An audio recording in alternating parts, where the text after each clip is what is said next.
Hola amigos y bienvenidos nuevamente al estudio de la Palabra de Dios, el estudio de la Biblia. Gracias por estar ahí en sus hogares. Les invito a que tengan acceso a una Biblia. Según vamos a estudiar juntos una parábola que tiene forma de historia. En la Biblia, las historias, aparte de ser reales, llevan en sí mismos un concepto de parábola. Nos comunican también una historia. Por ejemplo, les voy a dar una serie de ejemplos antes de estudiar la del día de hoy. La Biblia nos dice en Juan 9 que Cristo resucitó, no resucitó, le dio vista a un ciego que había nacido en esa condición, había nacido ciego. Y cuando ese hombre encontró a Cristo, Cristo le dio o le devolvió la vista. Pero había nacido ciego. Esa historia es real. Existió un hombre que nació ciego y que cuando Cristo se cruzó en su camino, Cristo le dio la vista. Pero al mismo tiempo nos da una lección para nosotros, una lección objetiva de una verdad divina. El hombre en la parábola no tiene nombre. Normalmente suelo decir a las personas con las que estudio la Biblia, si usted encuentra un personaje en la Biblia y no encuentra el nombre de ese personaje, ponga el suyo. Entonces, tanto usted como yo hemos nacido ciegos. Hemos nacido en este mundo de oscuridad y tan solo cuando Cristo se ha cruzado en nuestro camino, Él nos ha dado la vista. Y por eso podemos decir que estaba perdido y ahora estoy encontrado, que estaba ciego y ahora veo. Entonces, era una historia real, pero que al mismo tiempo nos revela verdades espirituales, de la misma manera que las parábolas lo hacen. Cuando el pueblo de Israel estaba en Egipto, cayeron sobre Egipto 9 plagas que derribaron cada uno de los dioses de Egipto. El río Nilo era un dios para los egipcios y sin embargo fue infectado con sangre. Los insectos eran dioses para los egipcios y sin embargo Dios mandó plagas con esos insectos. El sol era un dios para los egipcios y el Señor hizo que hubiera una oscuridad. Los elementos eran dioses para los egipcios y Dios mandó granizo y mandó desastre a través de los elementos. Pero a pesar de todo ello, a pesar de esas 9 plagas, ninguna de esas 9 plagas hizo consiguió que el pueblo de Israel fuera dejado libre. Tan solo la última, con la muerte del Cordero, cuando la sangre estaba puesta sobre los dinteles de la puerta, fue entonces que el pueblo de Israel fue liberado, fue sacado de Egipto. De la misma manera, usted puede que haya tratado diferentes maneras, diferentes religiones, incluso religiones cristianas o que muestran un cristianismo, pero que no tiene poder en ella. Porque el único poder es encontrado en Cristo. Y el único poder para que usted sea salvo es cuando Cristo está sobre el dintel de sus casas, sobre el dintel de sus frentes y sobre el dintel de sus corazones. Cuando el Cordero está y la sangre del Cordero es la que le ha limpiado a usted, es la única plaga que puede liberarle a usted del pecado. Entonces, a pesar de ser una buena historia, a pesar de ser una historia real, lleva en ella una lección objetiva. Y la Biblia está llenita de ellos. En el día de hoy, quiero que vengan conmigo al libro de Lucas, capítulo 8.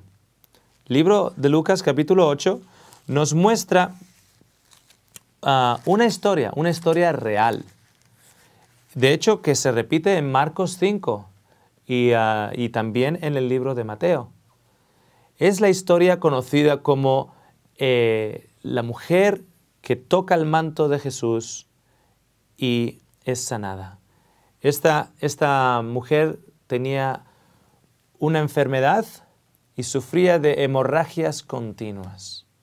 Años atrás conocí a una mujer que por más de 16 años, después del nacimiento de su primera hija, sufría de hemorragias continuas. Luego, nosotros le mostramos cómo Dios tiene un plan de salud para estos tiempos, cómo a través de una dieta sana y un ejercicio adecuado, etc., el Señor puede llegar, si es su voluntad, a restaurar la salud de muchas personas. Y en el caso de ella, después de 16 años, con un cambio de dieta, siguiendo lo que la palabra de Dios había declarado que es debido comer y aquello que no se debe comer, sus hemorragias, después de 16 años, se acabaron. Por eso que cuando leo esta historia de esta mujer con una hemorragia por 12 años, siempre me viene en mente aquella señora. Es una historia real, un caso real de una mujer que tenía hemorragias continuas por 12 años. Y cuando sabe que Cristo viene y está pasando cerca de donde ella está, ella va y le agarra del manto. Y al agarrarle del manto, ella es sanada. Vamos a leer la historia que se encuentra en Lucas 8, versículo 43 al 48. Una mujer que padecía de hemorragia desde hace 12 años, que había gastado en médicos cuanto tenía y ninguno le había podido sanar, se acercó por detrás y tocó el borde de su vestido. Tocó el borde del vestido de Cristo y al instante se detuvo la hemorragia. Entonces Jesús preguntó, ¿quién me tocó? Y como todos lo negaban, Pedro respondió, Maestro, es la gente que te aprieta y oprime. Pero Jesús dijo, alguien me ha tocado porque yo sentí que ha salido poder de mí. Al verse descubierta, la mujer vino temblando, se postró ante él y declaró ante toda la gente por qué lo había tocado y cómo en el acto había quedado sana. Él le dijo, hija, tu fe te ha sanado. Esta mujer que por 12 años estaba sufriendo estas hemorragias, había tratado diferentes doctores, diferentes curanderos, métodos. Así como comentábamos antes que 9 plagas cayeron sobre Egipto y ninguna de esas 9 consiguió sacar al pueblo de la esclavitud, ninguna de las otras opciones, doctores, curanderos, etcétera, pudieron conseguir sanar a esta mujer. Tan solo Cristo puede dar la verdadera sanación. Y en este caso fue una sanación física, en el cual su condición de sangre fue restaurada, siempre de acuerdo a la voluntad de Dios y de acuerdo también a la fe de la persona. Muchos de nosotros buscamos en diferentes caminos para llenar ese vacío que tenemos. Es como que nos estamos desangrando por dentro. Nuestra vida es un total caos y no sabemos dónde ir y nos sentimos perdidos y tratamos el budismo, tratamos el espiritismo, tratamos el judaísmo, tratamos el cristianismo, pero no tratamos a Cristo. Tratamos el cristianismo, pero no tratamos a Cristo. Y eso es una gran tragedia. Es la tragedia del cristianismo de hoy en día, en el cual es una religión de formas sin Cristo, sin el poder, que viene y emana de Él para sanar nuestros corazones, porque es la principal sanación a la que Cristo está dispuesto a entregarse en cuerpo y alma. La sanación de nuestros corazones y el darnos vida y vida eterna. Aunque haya muchos que tengan que padecer y dormir el sueño de la muerte, pero la promesa está para ellos que están en Cristo y que han tocado el manto de Cristo, de ser resucitados para vida eterna. Esta señora había tratado diferentes personas, había tratado diferentes caminos. Y el tiempo iba pasando, 12 años, y ya estaba arruinada. 12 años perdidos, dinero perdido, esperanza perdida. Y cuando escuchó que Cristo venía, en su corazón fue el último grito de esperanza y dijo, uno más y no más. Tal vez este sea el que me pueda sanar a mí. Había escuchado las historias, había escuchado los testimonios de otras personas y eso, a pesar de que su esperanza estaba por los suelos, le dio valor suficiente como para tratar a Cristo. Y yo sé que muchos de ustedes han tratado tantas cosas, han sido defraudados por tantas gentes, que cuando ahora escucha de Cristo, muchos de ustedes dicen, yo ya no quiero tratar más. Pero de la misma manera que Cristo no defraudó a esta señora, nunca te defraudará a ti. Si es Cristo lo que estás encontrando, Él te sanará. Y estoy hablando de la sanación del corazón. Estoy hablando de la sanación de la esperanza. Y estoy hablando de ese regalo que te da de vida eterna. Cristo no te defraudará. El cristianismo de hombres, puede que sí. ¿Por qué? Porque no hay poder en ello. Pero la religión verdadera de Cristo y Cristo mismo nunca te defraudará. No significa que no haya problemas, no significa que no pases por dificultades y valles negros y oscuros, pero Él estará a tu lado siempre. Y esto es lo que esta señora encontró. Encontró su sanación al estar en contacto con Cristo. Y no solo en contacto con Cristo, sino que la Escritura nos dice que le agarra del borde de su manto. ¿Saben? Hay una ley, una ley escrita en el Antiguo Testamento, en el libro de Números 16, que nos dice que todo varón en Israel debería tener un color azul, una franja de color azul alrededor de su manto. Incluso a día de hoy, esos son los colores de la bandera de Israel. Y cuando uno ve ceremonias típicas en Israel a día de hoy, siempre ve que cuando se ponen, por ejemplo, ese manto sobre su cabeza o los rabís, están vestidos con un traje típico, tienen en sus bordes, en el borde de las mangas y en el borde de la túnica, tienen una franja azul. Y la razón por la cual tienen una franja azul es porque está mandado en el libro de Números para que les recuerde de algo, para que les recuerde de la ley. Era un símbolo.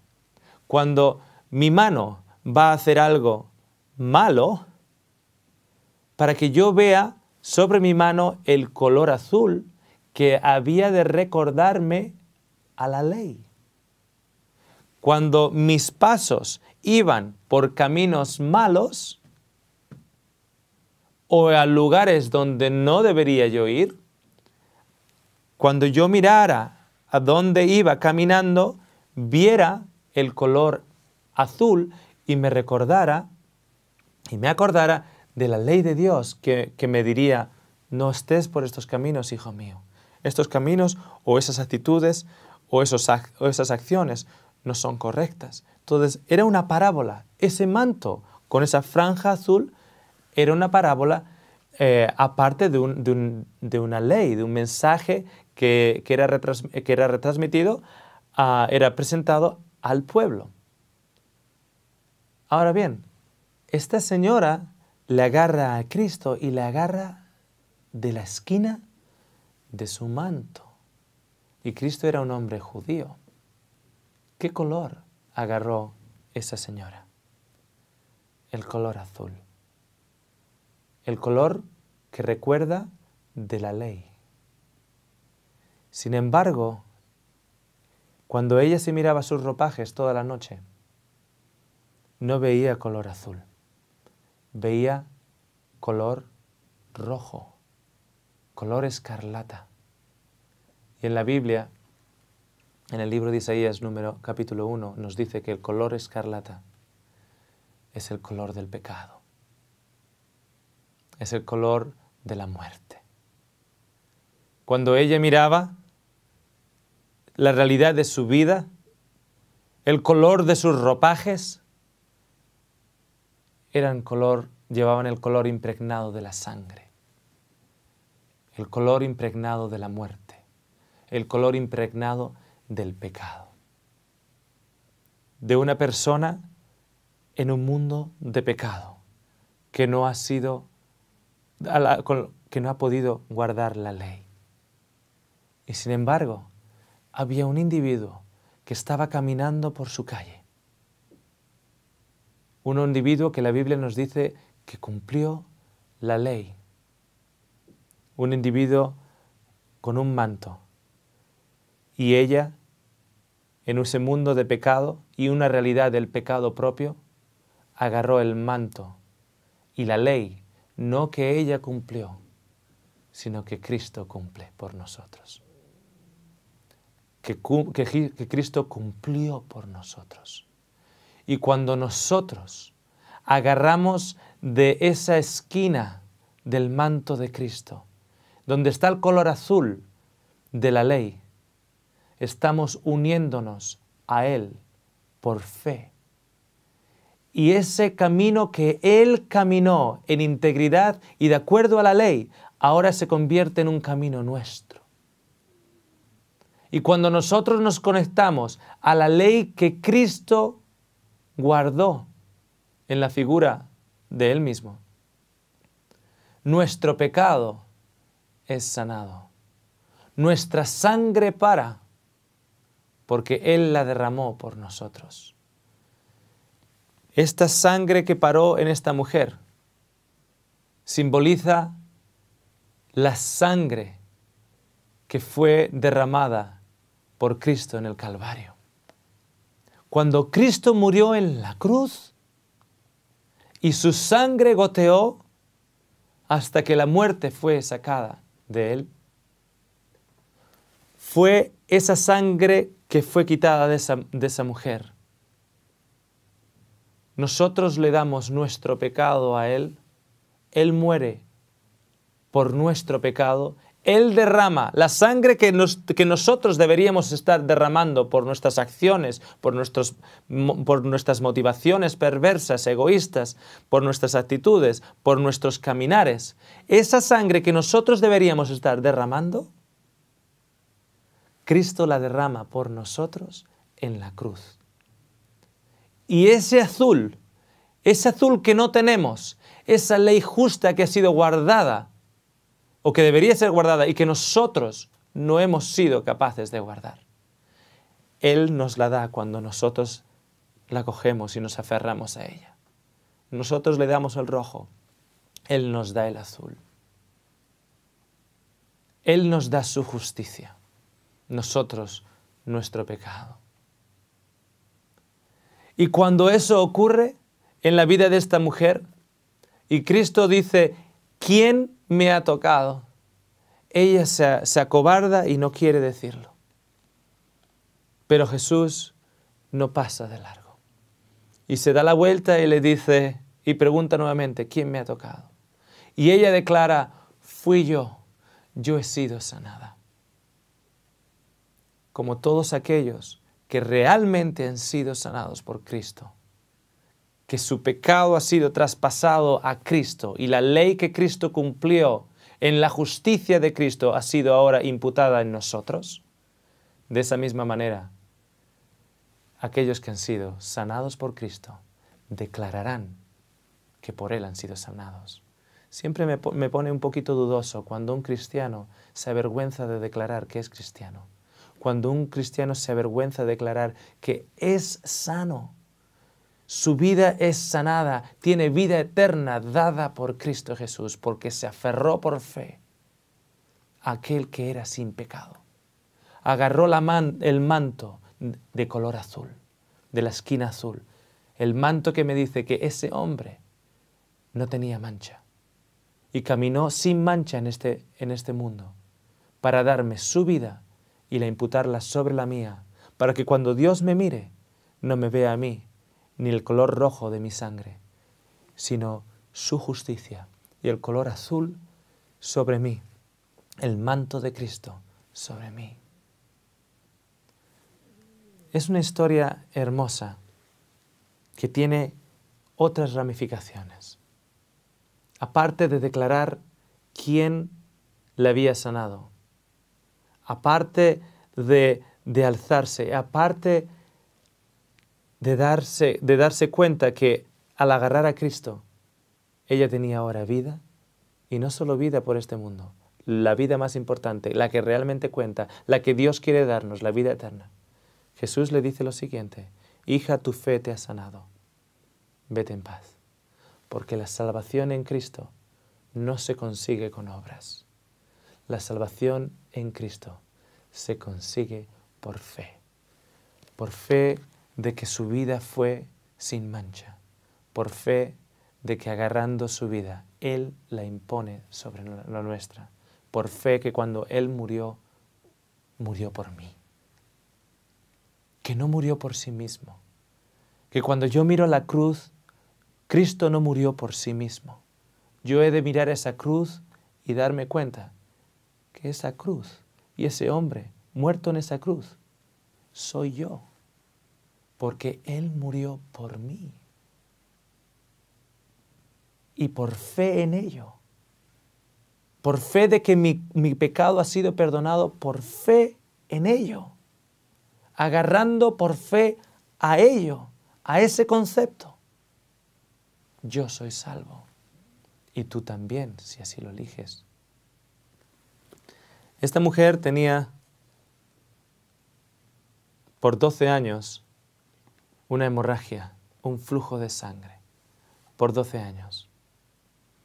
Cuando nosotros vemos el capítulo, nos damos cuenta que esta mujer da con Cristo o le alcanza en las calles cuando Cristo iba de camino a resucitar o a levantar de la muerte a una joven. Era la conocida hija de Jairo. Había una niña, hija de un líder en Israel, que estaba enferma. Y para el tiempo en que su padre va y pide a Cristo que venga a su casa para sanarla, otros vienen y le dicen: Jairo, deja ya a Cristo porque tu hija ya ha muerto. Tu hija, joven, doncella, ya ha muerto. Qué curioso, porque la historia nos dice que la mujer de sangre era una mujer mayor,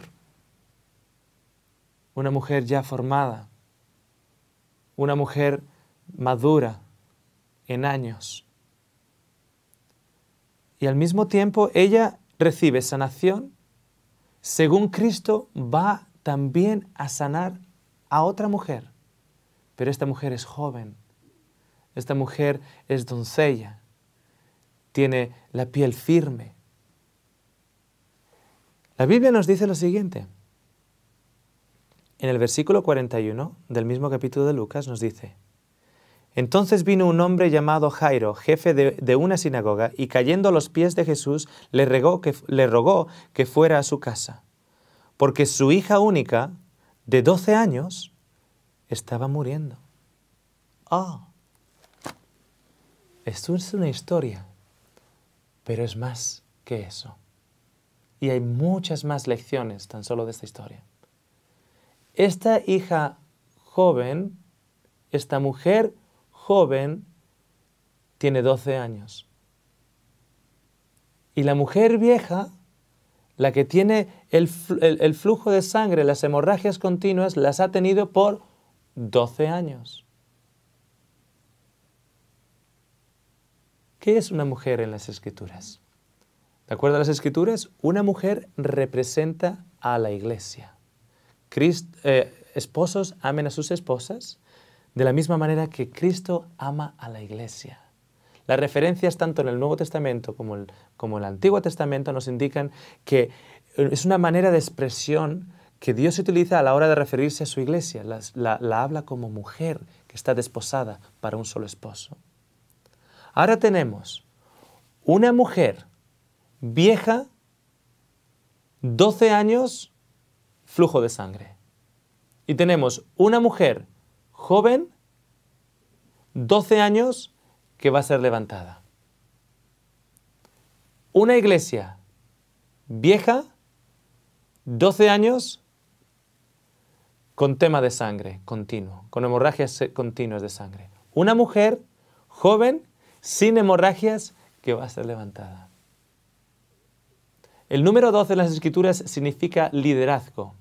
12 apóstoles, 12 tribus, 12 jueces, 12 apóstoles nuevamente en el Nuevo Testamento después de que Judas falleciera, 12 fundaciones en la Nueva Jerusalén, 12 puertas, significa 12 es el concepto de liderazgo. Entonces, ¿qué iglesia era vieja en el tiempo de Jesús y mantenía el liderazgo de los oráculos de Dios, la información de Dios, los mandamientos de Dios, la historia de la creación, etc.? ¿Qué iglesia? La iglesia judía, la iglesia del Antiguo Testamento. ¿Qué iglesia nació a raíz de la venida de Cristo? Una iglesia joven, y tomó el liderazgo, el número 12, y los oráculos y el testimonio de Cristo. La iglesia del Nuevo Testamento. Cuando una llega, la otra desaparece. Nos dice la Biblia en el libro de Hebreos, capítulo 9, nos dice la siguiente acerca de la iglesia vieja del Antiguo Testamento. Cristo entró en ese santuario una vez para siempre, no con sangre de machos cabríos ni de becerros, sino con su propia sangre, y consiguió la eterna redención. Porque si la sangre de los toros, los machos cabríos y la ceniza de la becerra rociada a los impuros santifican para purificar la carne, mucho más la sangre de Cristo, quien por el Espíritu Eterno se ofreció a sí mismo, sin mancha a Dios, purificará vuestra conciencia de las obras que llevan a la muerte, para que sirváis al Dios mismo. La iglesia del Antiguo Testamento tenía una hemorragia, un flujo de sangre continuo. La iglesia del Antiguo Testamento, aquella que era la líder, que llevaba los oráculos de Dios, tenía que matar a becerros, a toros, a machos cabríos, a ovejas, a corderos, a pájaros, derramando sangre en un sistema de sacrificio continuo, ofreciendo la sangre continua. Pero cuando llegó Cristo, que era el cual todas esas imágenes anunciaban, por su muerte única y por su sangre única, los sacrificios cesaron, la hemorragia cesó. La iglesia antigua fue sanada y no más hemorragia, no más sacrificios de corderos, no más sacrificios de becerros. Y una nueva iglesia joven nació, la iglesia del Nuevo Testamento. Y Cristo ahora, nuestro sacerdote, ofrece su sangre en el templo celestial por ti y por mí. Espero que aproveches esa oportunidad de sanación que Él te ofrece. Nos vemos en el próximo estudio.